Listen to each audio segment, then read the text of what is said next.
I'm Sorry. immediately nervous. Are you nervous? A little bit. I don't know why. I'm nervous. I'm nervous. I'm just going to uncontrollably blurt out something completely inappropriate. These are the things I think. Those are my intrusive thoughts. I'm always nervous. I'm going to blurt out something inappropriate Yeah. because I usually do. Anyways, welcome everyone to Ellen Explains It All. Woo! Yay! This is our pilot episode, if you want to call it that. This is the show where Ellen, am going to demystify some AWT myths and rumors with our fearless leader here, Amanda Chin. I don't know how Exciting. fearless I am. I'm full of fear at all times. Our fearful leader, Amanda Yeah, it Chin. doesn't have as much of a ring to it. Well, it's a pleasure to be here. Thank you. Yes, thank you for being willing to do this maybe crazy thing. um, We'll see. so, the show kind of came about because I would not stop harassing Amanda about lead jail questions, usually after a couple drinks.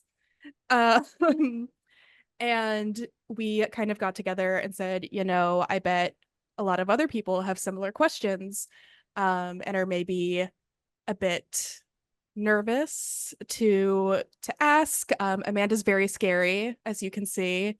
Um, so I figured I would take one for the team and and walk into this dragon's lair for everyone to give everyone a little bit more of an idea who Amanda is, maybe outside of her role in AWT. I wanted to ask Amanda, what is your favorite musical? Oh gosh. Well, what all right. If I had to pick one that has really stuck with me in recent years, and by recent I mean like the last 10 years, is probably Come From Away. Oh, I loved Come From Away. It's about a community coming together Oh, to yeah. help people. It had lots of different stories. The work and the research that went into it was just, I mean, I also watched the documentary, which I Mm-hmm. think is just freely on YouTube. So I recommend Mm, that. The music is catchy and it's just a tight 90-minute one act musical. I love it. I love a tight 90 minutes. I remember I won the lottery for it when my brother was visiting once. And when we saw that runtime, thrilled. You would think we won Yeah. the, well, we did win the lottery, the real lottery with that runtime. Um, bring back 90-minute musicals is Yeah, my take, but that's a absolutely. really good choice. Yeah. So, our first topic is going to be all things casting, lead jail, or on pause, whatever you want to call it. And I chose this topic for our first episode because I think AWT is in a very unique position when it comes to casting because, everyone who signs up for a show is in the show. Like, there aren't traditional auditions, which creates a lot of really cool opportunities for people. And also, I would imagine, create some challenges as well. And I think that's just ripe ground for rumors to start spreading when you have kind of a unique situation like this. So I thought, let's go right to the source. Let's get some questions from the community, some rumors that they've heard, and clear the air. Yeah, we love it. I'm ready to We dive love, in. we love clear air. All right, then I will jump right into our questions. These were all community sourced. So thank you to everyone who submitted a question. There's some really great stuff here. Our first question: how do you make sure the creative team doesn't play favorites when casting principals? That is a very excellent question. Especially when you consider that once a creative team member has done one show, they now know half the people in the next show. Mm, And over time, obviously, they form friendships. So one thing that we do, and we also acknowledge when we're coming into the room, like we're all bringing our own biases in. They might be mhm, biases based on personal relationships. They just might be inherent biases. There might be institutional biases that we carry with us. So we go through a ritual at the beginning of rehearsal. I'm sorry, at the beginning of the casting process, where we go around the room and we just name our biases. And it's meant to be done without any judgment or any shame, because a bias is not like a inherently good or bad thing to have. It's just a thing that you have. And it's what mhm. it then manifests in terms of your actions and your decisions, that could make it good or bad. So we go around the room and we name our biases. And that means like talking about personal relationships that we have with folks in the room. And it could be, how, many folks are protective. What we find often is many folks are protective of the members of their own community. And then we also bring into the room and we discuss, we bring into the conversation and discuss just what some of the like traditional societal biases that are often brought into casting are. So Mm. by putting it all out on the table and asking each other and giving each other permission to hold us accountable to not letting those biases impact our decision making, in a way that goes against our values and our mission, is a way that we help hold each other accountable. That's awesome. I think that's a great way to tackle that issue. Right. Question two. This is one that I've wondered quite a Okay, bit about. What roles land you in lead jail? great question. Well, I asked the directors of the shows prior to launch day to take a look at every track in the show, Mm, um like literally every single like possibility that like a person could play, and to categorize them into one of four types of roles: lead, principal, featured, and ensemble. Obviously, if you have two different directors looking at this, they might think differently about how they do it. But generally, the guidelines that we give them are, the leads are people like where the main story is centered around them. And oftentimes it is also like their antagonist, and sometimes like their love interest or their partner, who is also like primarily driving the storyline. mhm, A principal role is another main figure in the show. They perhaps have their own side story that is centered around them. And they also generally, like don't play another track in the show. And if you are a person who tends to play like more than one role, like maybe you do have like a feature and you have a named part, but for the rest of the show, you're like an ensemble member, then you mm, tend to be featured. And then anybody else in the ensemble, is listed as ensemble. And like maybe sometimes the ensemble members are featured enough where they are bumped up to feature. But that's that probably not further than that. So if you're a mm. lead or a principal, then you end up in what has become known as lead jail. And I know it's not, I doubt it's one of your questions, but like maybe later we can talk about like the name, like where Yeah. the name lead jail comes from, why it's catchy and funny, but also why it is like, we try not to say it, but it's Yeah. hard not to. Yeah, definitely. I was gonna say I try not to say it, but that's not even true. Yeah. It just comes out. I even think I came up with it and then learned a little bit later, like it was like kind of, I was enlightened to like some reasons why, like maybe we shouldn't Mm, say it. And I was like, that's a good point, yeah. but Yeah. it's very hard. But Yeah. we'll talk about that later. Yeah. That'll be a bonus question. Oh, here's a rumor. I've been a lead and heard that I need to be in the ensemble 2 or 3 more main stage shows before I can be considered for a lead again. Someone else told me since I was already in the ensemble once since my lead, I am now out of lead jail. What's the truth? What a great question. In the strictest definition of lead jail or on pause, um if you were a lead or principal in the last show you were in, so the last show that you were in, not the last show that Mm. happened, you are in the on pause pile. And once Mhm. you are in an ensemble or not in a lead or principal role, you are taken out of quote unquote lead jail. However, I'm not saying that whoever might have said you need to be in the ensemble 2 or 3 times to be considered is lying, because in a way there isn't. So one thing I want to kind of like shed the light on is casting takes like anywhere from 4 to 1 million hours. Like it's Wow. even if I don't even think it's ever, it maybe is 4 for like a boot camp, but like Mhm. it takes anywhere from like 6 to like 1 million hours. Um, Mhm. a lot happens in that time period. Everyone's on a post-it, they're on the wall, they move here, they move there, they move here and there and there. There might be a person who is 2 or 3 seasons out of being on pause and they're up for a lead, and 5 other people are also up for a lead, and it might very well happen in hour number 17 that someone's like, you know what, that person was a lead 2 or 3 seasons ago and all these other people like were not, so let's move Mhm. them out. So Mhm.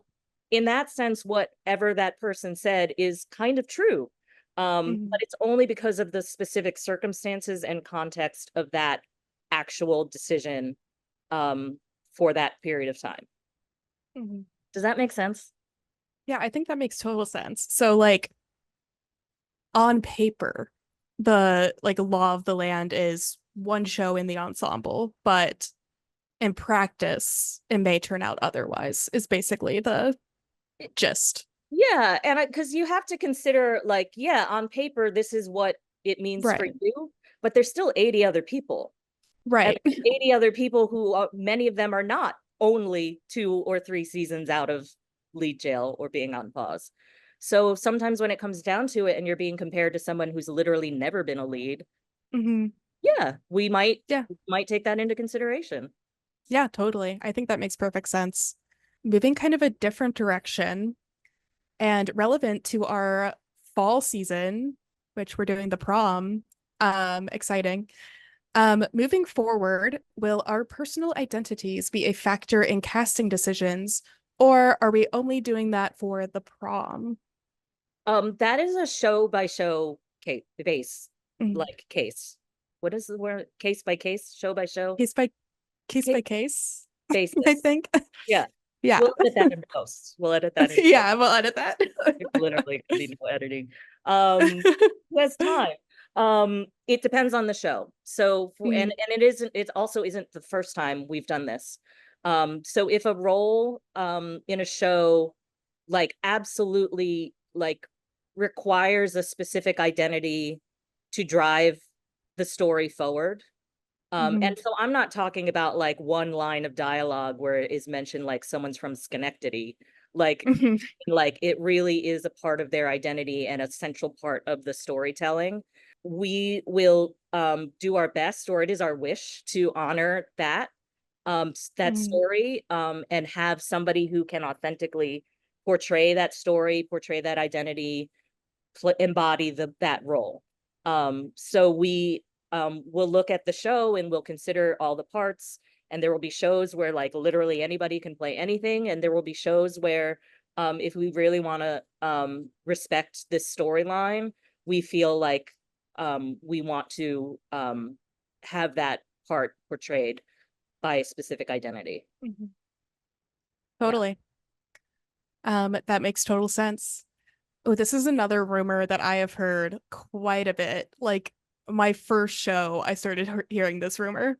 Do new participants take precedence over AWT vets when casting leads? Oftentimes, a new participant gets cast as a lead in their first AWT show and then never returns.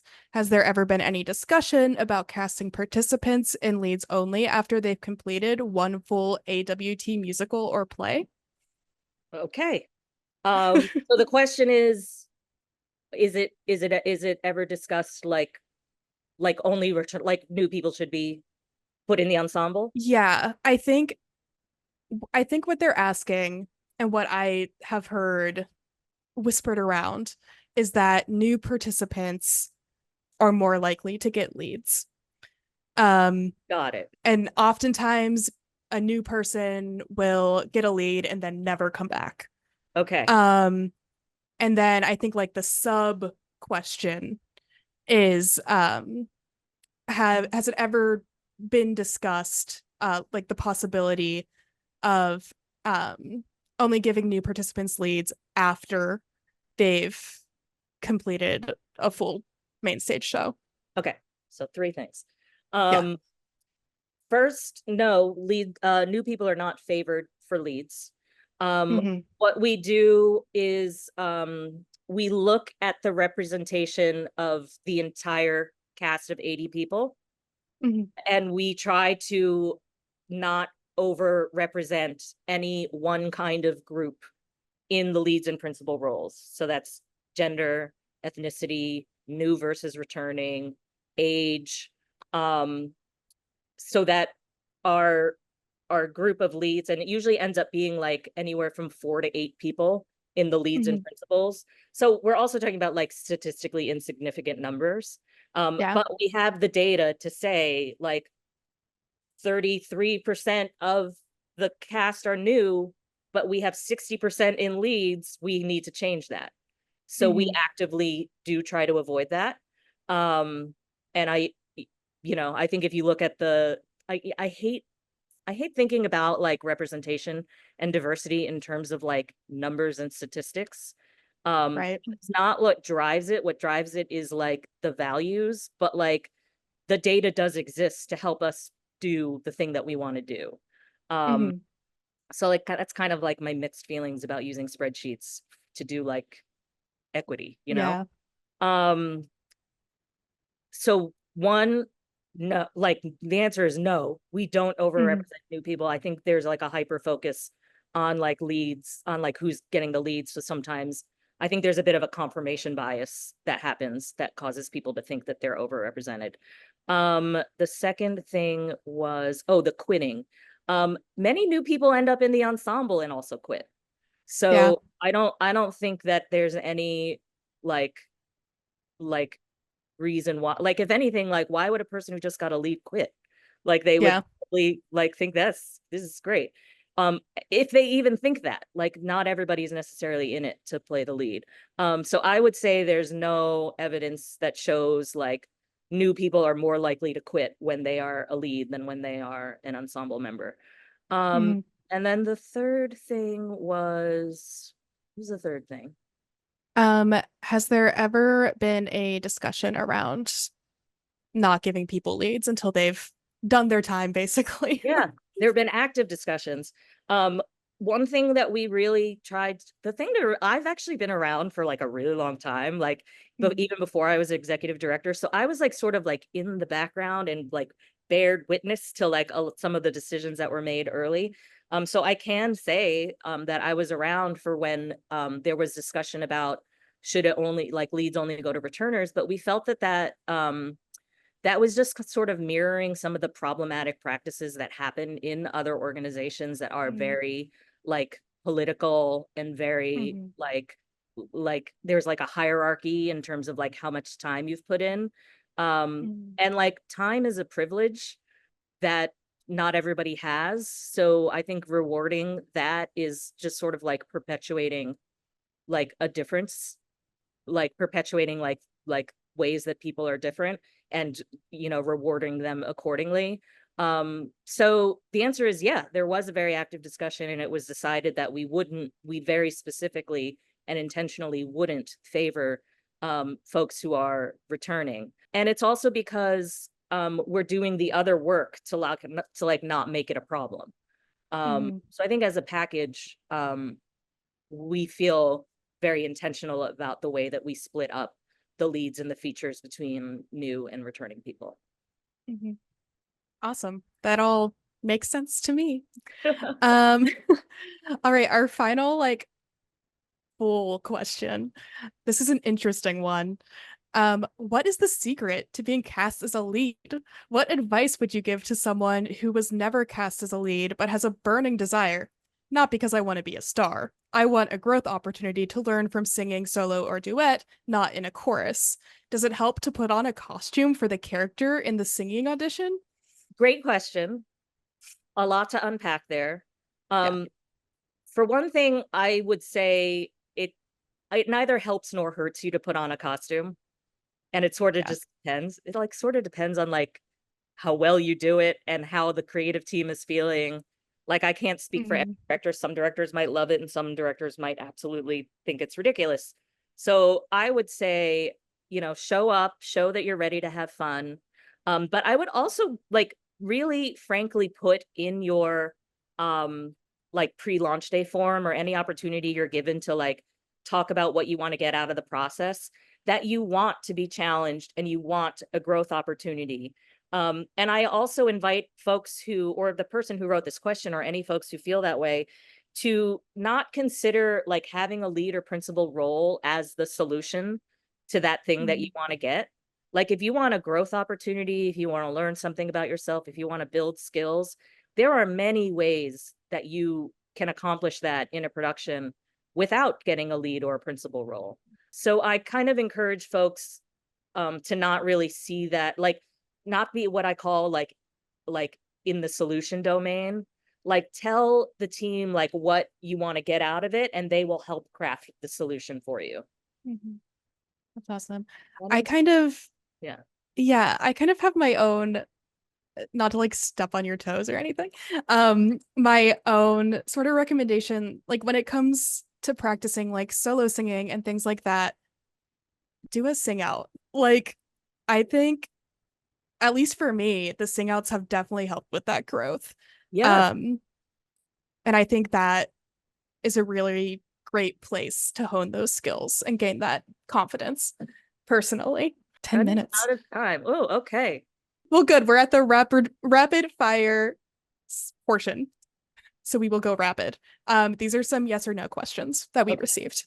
Is there weight given if someone has never been given a principal role? I wouldn't say wait. Well, I would say wait. In some ways, yes.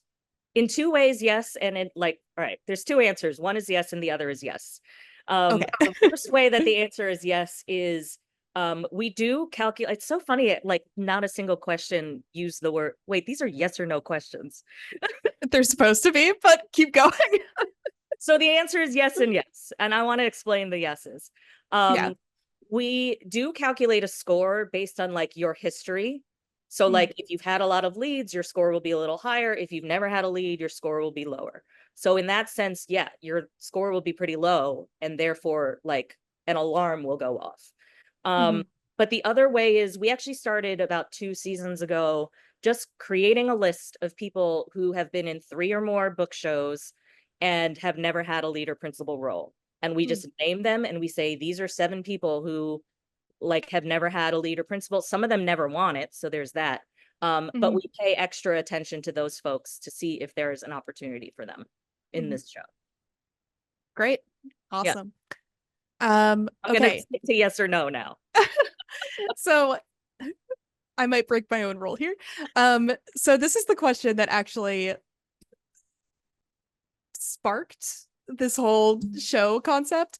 Um, does playing a lead in a boot camp put you in on pause for a main stage? And then my question that kind of started this whole thing was, does being in the ensemble of a boot camp get you out of on pause?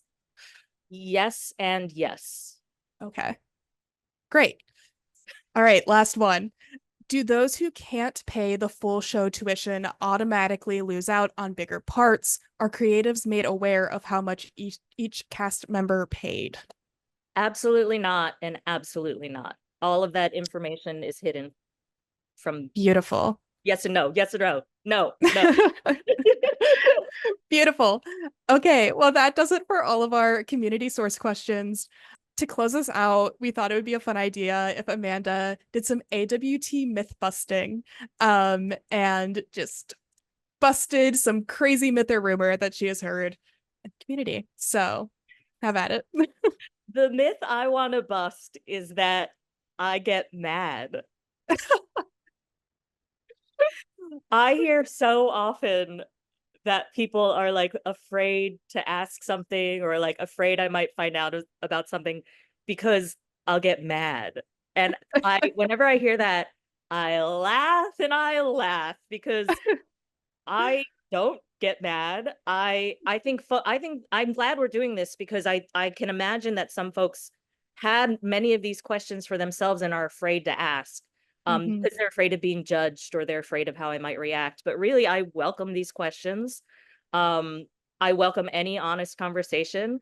I know people want to be leads, and I absolutely know that that is true, and I have zero judgment about it.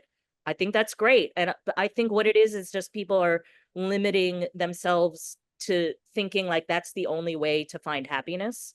Um, Mhm. so I'm not mad about that at all. And I have zero judgment. But I wish we could have open conversations so that we can really talk through like, what is it that you think you're going to get out of life if you're playing the lead in this show? And how is Mhm. that preventing you? And if you're not the lead, how are you holding yourself back from being happy? Um, Mhm. and I would love to have those conversations, but like the fear that people have, um, I think prevents us from doing that. Also Mhm. just that I don't get mad. Like I really don't. Yeah. I don't get mad. I Yeah. really don't judge people. I'm here to celebrate everybody's, backgrounds and beliefs and like what they're bringing to the table. And so just know everyone, I will probably laugh along with you if you'll only let me in on the joke.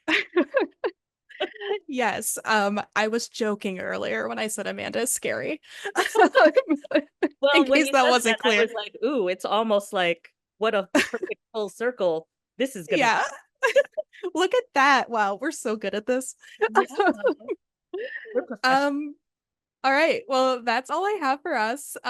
Thank you for offering everything up, Amanda. I think your openness is so awesome for a Oh, leader, for a fearful leader. Um, and as everyone knows, I collected some other topics that we can talk about in the future. I have a nice little doc with all of those. So I look forward to tapping into some of those in the future. I cannot wait. Thank you so much for facilitating this, Yeah, for being so open and honest about your questions to begin with, which is what kicked this all off. yeah. Um, and I appreciate you putting your time and your love for this community into this. Oh, thank you. Oh. Cute. Oh, okay. Okay. Well, Cool. I guess I'll stop the recording now.